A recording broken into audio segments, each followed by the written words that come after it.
ছাত্ৰ-ছাত্ৰীসকল পোহৰ অপবৰ্তনত আমি জানিবলৈ চেষ্টা কৰিম যে যেতিয়া এটা ছিদ্ৰত যেতিয়া পোহৰ পৰে তেতিয়া তাৰ পিছফালে ৰখা এটা পৰ্দা এই পৰ্দাটোত কেনে ধৰণে তাৰ অপবৰ্তনৰ যেটো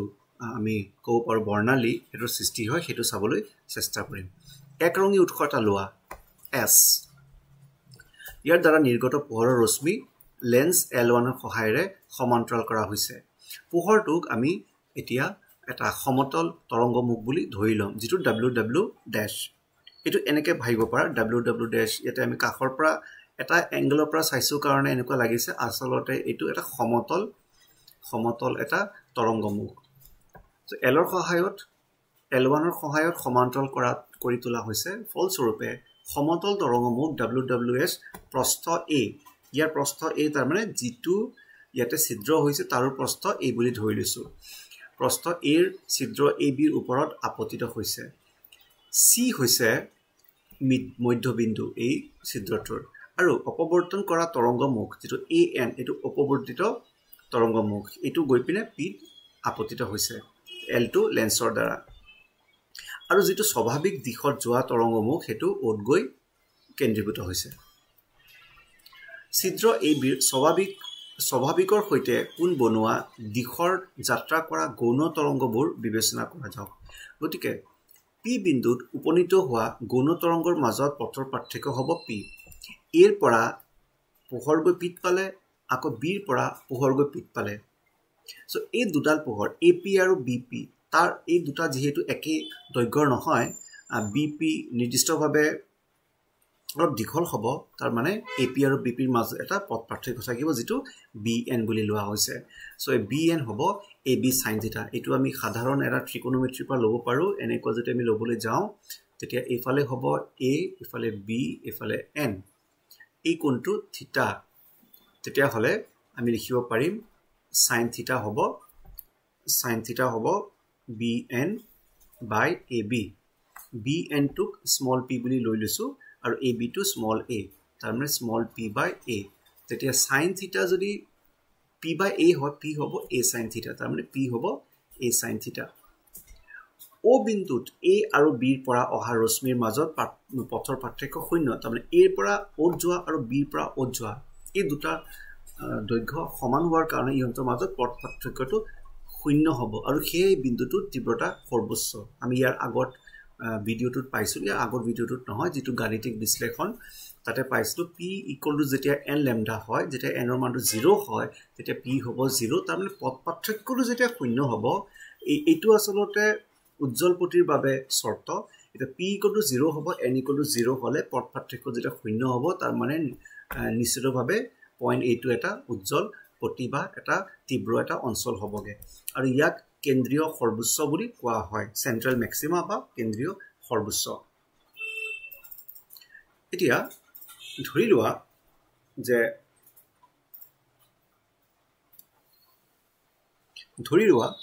যে A আৰু B ৰ মাজত পথ পাৰ্থক্য ল্যামডা তাৰ মানে BN ৰ মানটো ল্যামডা বুলি ধৰি লোৱা তে ল্যামডা কোৰ পৰা আহিলে যেটো পোহৰ উৎস ব্যৱহাৰ কৰিছা তাৰটো কিবা এটা তৰংগ দৈৰ্ঘ্য হ'ব সেইটোৱে ল্যামডা ধৰি লোৱা যে B আৰু N যেটো দূৰত্ব হেতু ল্যামডা তাৰ মানে A ৰ পৰা P গৈ আৰু B ৰ পৰা P গৈ পোৱা যি দুটা ৰশ্মি আছে ইহতৰ পথৰ পাৰ্থক্য ল্যামডা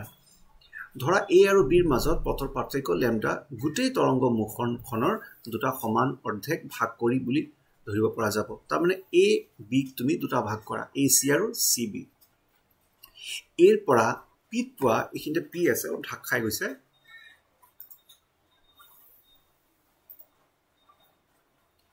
এৰ পৰা পিত গৈ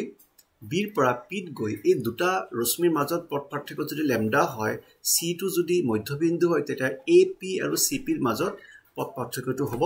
ল্যামডা বাই 2 ঠিক একে ধৰণে C পৰা P আৰু B পৰা P লৈ যোৱা পথ পাৰ্থক্যটো হ'ব ল্যামডা বাই 2 এতিয়া চাবা A আৰু C ৰ মাজৰ পথৰ পাৰ্থক্য হ'ল ল্যামডা বাই 2 আৰু C আৰু B ৰ মাজত পথৰ পাৰ্থক্যটো ল্যামডা বাই 2 কিয়নো A আৰু B ৰ মাজত পথৰ পাৰ্থক্য ল্যামডা হয় গতিকে AC অঞ্চলত কেৱল ইয়াতে গৌণ তৰংগ উৎস থাকিব সো এচি অঞ্চলত যিকোনো এটা গৌণ তৰংগ উৎস ভাবি লোৱা তাৰ পৰা পোহৰ গৈ পিতটো পাবই তাৰ বাবে চি আৰু বিৰ মাজত যিকোনো এটা বিন্দু নিশ্চিতভাৱে ওলাই যাব যাৰ পৰাও ৰশ্মি যাব পিত পাব তাৰ মানে এচি অঞ্চলটোৰ তাৰ মানে ওপৰ ভাগখনৰ যিকোনো এটা হলেও বা প্ৰত্যেকটো গৌণ উৎসৰ বাবে সিবি অঞ্চলত এটা না এটা গৌণ উৎস ওলাই যাব যি দুটাৰ পথ পাৰ্থক্য পিত যোৱালৈকে পথ পাৰ্থক্যটো λ/2 হ'ব আৰু এই দুটাই ধ্বংসাত্মক সমাৰোপণ সৃষ্টি কৰিব গতিকে অঞ্চল এচিত প্ৰতিটো গৌণ উৎসৰ বাবে অঞ্চল সিবিত এটাকৈ গৌণ উৎস থাকিবই যাৰ মাজত পথৰ পাৰ্থক্য λ/2 হয় এটা λ/2 হলে সেয়েহে ধ্বংসাত্মকভাৱে সমাৰোপণ হ'ব কিয় λ/2 হলে ধ্বংসাত্মক সমাৰোপণ বুলি কৈছো কাৰণ আমি যেটো গাণিতিক বিশ্লেষণ তাত পাইছিলো p = 2n+1 λ/2 এনৰ মানটো 0 বহাই লোৱা কি হ'ব p = λ/2 হ'ব আৰু এই 2n+1 λ/2 এটো হৈছে ধ্বংসাত্মক সমাৰোপণৰ এটা শৰ্ত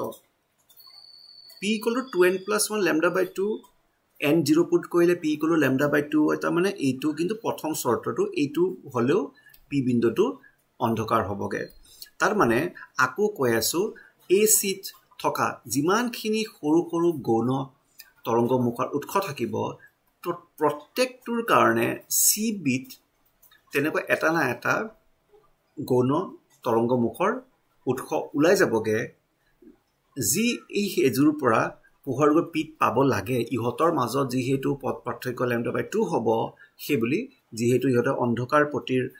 শৰ্তটো পূৰণ কৰিছে পি বিন্দুটো অন্ধকাৰ হ'বগে গতিকে প্ৰতিটো অঞ্চলত প্ৰতিটো একেৰাহে উৎসৰ বাবে এটা পথ পাৰ্থক্যৰ বাবে অনুজ্জ্বল বা পটি বা ন্যূনতম থাকিব বা ডাৰ্ক হ'বগে তাৰ মানে p = n λ আমি p = a sin θ পাইছিলো p = n λ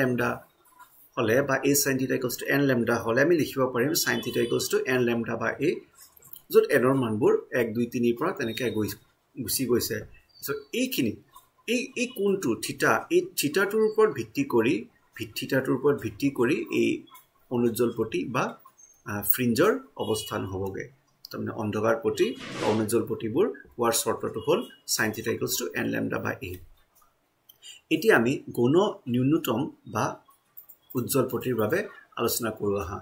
আগৰটো দৰে এইবাৰ যেটো a b চিত্ৰ আছে তাৰ যেটো তৰংগমুখ গৈছে সেই তৰংগমুখটো বা সমতল তৰংগমুখটোক আমি তিনিটা ভাগত প্ৰকাশ কৰিছো ac cd আৰু db এতিয়া ধৰি লোৱা যে a ৰ পৰা পিত পোহৰ যোৱা আৰু b ৰ পৰা পোহৰ যোৱা তাৰ মানে ছিদ্ৰটোৰ দুটা মূৰৰ পৰা পোহৰ গৈ পিত পোৱাটো যেটো পথ পাৰ্থক্য আছে bn ইয়াকে আমি 3 λ/2 ধৰি ললো তাৰ বাবে গুটেই ছিদ্ৰটোক তিনিটা ভাগ কৰিলো AC থকা প্ৰতিটো বিন্দু কাৰণে CD থকা বিন্দুবিলাকৰ মাজত পৰস্পৰে তেনেকুৱা বিন্দু ওলাই যাব যিবোৰ গৌণ তৰংগ উৎসৰ দৰে আচৰণ কৰিব আৰু সিহঁতৰ পৰা পোহৰ গৈ পিত পাবগে সিহঁতৰ মাজত পথ পাৰ্থক্য হ'ব λ/2 কাৰণ সম্পূৰ্ণটো 3 λ/2 হয় যেটা AC থকা বিন্দু আৰু CD থকা বিন্দু তেনেকুৱা পৰস্পৰে পাই যাম যি দুটা গৈ ধ্বংসাত্মক সমাৰোপণ কৰিব আৰু পি বিন্দুটো অনুজ্জ্বল হ'বগে কিন্তু ডি বিত থকা যিবোৰ অনু বা কণাবিলাক থাকিব সেইবোৰে কাৰো লগত সমাৰোপণ বা ইন্টাৰফাৰেন্স কৰিব নোৱাৰিব আৰু ইহত থাকি যাব যাৰ বাবে পি বিন্দুটো কি হৈ যাব উজ্জ্বল হ'ব তাৰ মানে এই তিনিটা অংশৰ পৰা যি দুজোৰ একেলগতে থকা দুজোৰৰ পৰা ধ্বংসাত্মক সমাৰোপণ হ'বগে কাৰণ পথ পাৰ্থক্যটো λ/2 হ'ল আৰু তৃতীয় যেটো অংশ থাকিব তাৰ পৰা নিৰ্গম উৎসবিলাক বা তাৰ পোহৰবিলাক কাৰো লগত সমাপন কৰিব নোৱাৰে কাৰণ সমাৰোপণ কৰিবলৈ হলে এজুৰকে হ'ব লাগিব সো তেতিয়া হলে পি বিন্দুটোৰ কিবা প্ৰকাৰে হলো পোহৰ পাই যাবগে আহা আমিটো লাইন বাই লাইন চাও ধৰি লওক a আৰু b ৰ মাজত পথৰ পাৰ্থক্যটো হ'ব 3 λ/2 য'ত p = 3 λ/2 এটা অযুগ্ম অখণ্ড বহুগুণ তাৰ পিছত ছিদ্ৰ a b টো সমানে AC CD আৰু DB তিনিটা খণ্ডত ভাগ কৰিব পাৰি এচিৰ পৰা প্ৰতিটো গৌণ তৰংগমুখৰ বাবে চিডিৰ পৰা এটা গৌণ তৰংগমুখ থাকিব যাৰ মাজত পথৰ পাৰ্থক্য λ/2 হ'ব গতিকে সিহঁতৰ ধ্বংসাত্মকভাৱে সমাৰোপণ কৰে অঞ্চল ডিবিত সংশ্লিষ্ট গৌণ তৰংগমুখ সমাৰোপণ নকৰে নেবাছেই তাৰ কাৰণে কাৰণ ওপৰৰ দুটা অঞ্চলত ধ্বংসাত্মক সমাৰোপণ হৈ গ'লগে তো ডিবি অঞ্চলটোৰ যিবোৰ উৎসবিলাক থাকিব পুনে পুনে গৈ পিত পাই যাবগে আৰু বিন্দু পিত অৱস্থান কৰিব গতিকে পি বিন্দুটো উজ্জ্বল বিন্দু বা গৌণ সৰ্বোচ্চ হ'ব কিন্তু এইটো নুবুজায় যে বহুত উজ্জ্বল নহয় কাৰণ মুঠৰ পৰা 66% পোহৰ ইয়াতে ধ্বংসাত্মক সমাৰোপণ হৈ নাইকিয়া হৈ গ'লগে তাৰমানে 33% পোহৰহে গৈ পিত পাবগে গতিকে a sin θ = 2n + 1 λ/2 এইটো ক'ৰ পৰা পালো এইটো সমাৰোপণৰ যিটো সূত্ৰ আছিলে যে অনুজ্জ্বল পটিৰ কাৰণে 2n + 1 λ/2 হয় সেইটো ইয়াত বহুৱা হৈছে তেতিয়া sin θ = 2n + 1 λ/2a n = 1 2 3 হৈছে উজ্জ্বল পটি বা ফ্ৰিঞ্জৰ অৱস্থান তাৰমানে যদি আমি পোহৰ পাব লাগে বা উজ্জ্বল পটি পাব লাগে তেতিয়া এইটো হ'ল উৎস ইয়াতে শৰ্তটো sin θ = 2n + 1 λ/2a ইয়াকে হৈছে এটা ছিদ্ৰৰ বাবে হোৱা অপৱৰ্তন